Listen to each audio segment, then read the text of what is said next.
आज आपल्याकडे राज्य पातळीवर शालेय कराटे स्पर्धेत प्रथम क्रमांक मिळवणारी आपल्या शाळेची विद्यार्थिनी कुमारी शिवानी आंबेकर उपस्थित आहे. तिने देश पातळीवरही या स्पर्धेचे प्रतिनिधित्व केले आहे. सोबत नेपाळ काठमांडू येथील स्पर्धेतही प्रथम क्रमांक तिने प्राप्त केला आहे. तर तिची आज आपल्या इथे मुलाखत घेणार आहोत. नमस्कार शिवानी. आल्याबद्दल सुरुवातीला तुझे अभिनंदन. तुला स्वतःबद्दल कराटे या कलाकौशल्याचा शोध कधी लागला? असं म्हणजे मला माहित नव्हतं, बट मम्मीनं की मी ते कराटे क्लास बघितलेली, त्याच्यामुळे मम्मीनं मला बोलली एकदा करून बघ.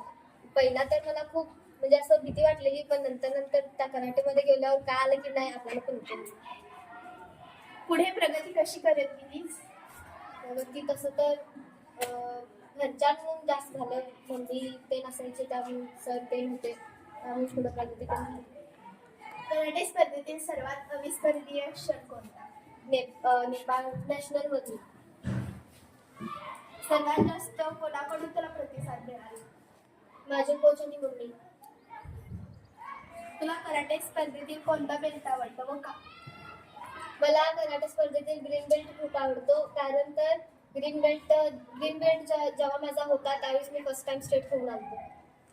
आभार मानायचे असेल तर कोणाचं मानशील? मी मम्मीची. सर्वात कठीण व अवघड स्पर्धा कोणती होती? नॅशनल इंदोर मध्ये. तुला अवघड स्पर्धा का वाटते?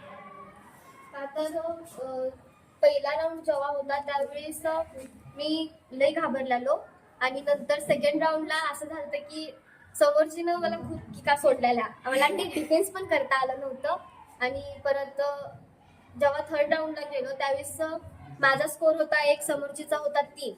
त्या स्कोर म्हणून मला खूपच भीती वाटलेली. नंतर जेव्हा कोचनी मला सांगितलं असं कर तसं कर, त्याच्यावरून मला मी स्कोर काढला. म्हणून ती जी माझी फायनल मॅच होती क्वालिफाय राऊंडची, मला ती मॅच खूप आवडली. नॅशनल हे तुझ्यासाठी अविस्मरणीय, काठमांडू नेपाळमध्ये ते तुझ्यासाठी अविस्मरणीय काय? तिथं म्हणजे असे सगळे मला मॅच सगळे ते तिथले 3 राऊंड मला खूप सोपे गेले. परत म्हणजे तिथं खूप मजा पण आणि एन्जॉय पण केला आम्ही तिथं, म्हणजे असं सगळं चांगलं होतं. त्यामुळे तुझ्या मित्रांना व शालेय विद्यार्थ्यांना काय संदेश देशील? काय नाही, सगळीजण कराटे जॉईन करा, सगळ्यांचं नाव मोठं होईल. आजकालची पोरं व्यसनाकडे जास्त चालल्यात. परत पोरींना तर म्हणजे पोरींच्या घरचे तर असे आहेत की त्यांना खेळण्यासाठी जाऊ देत नाहीत कुठं.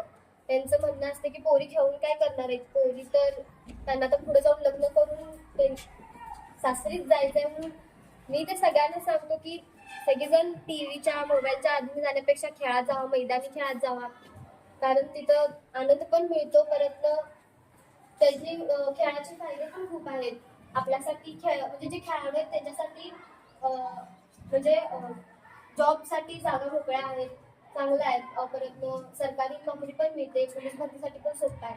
5% आरक्षण आहे त्यासाठी. त्यामुळे सगळेजण खेळात जाणं हे चांगलं. 10वीला तसंच मार्क पण वाटतात. नॅशनल खेळून आलं तर 25 मार्क वाटतात, टक्केवारी 5. तुझी वाटते? माझी वाटली. धन्यवाद शिवानी, तू इथे आल्याबद्दल. नववीच्या वर्गाकडून धन्यवाद शिवानी, 9वीच्या वर्गाकडून तू इथे आल्याबद्दल अभिनंदन. व तुमचे पण अभिनंदन इथे मला बोलवल्याबद्दल.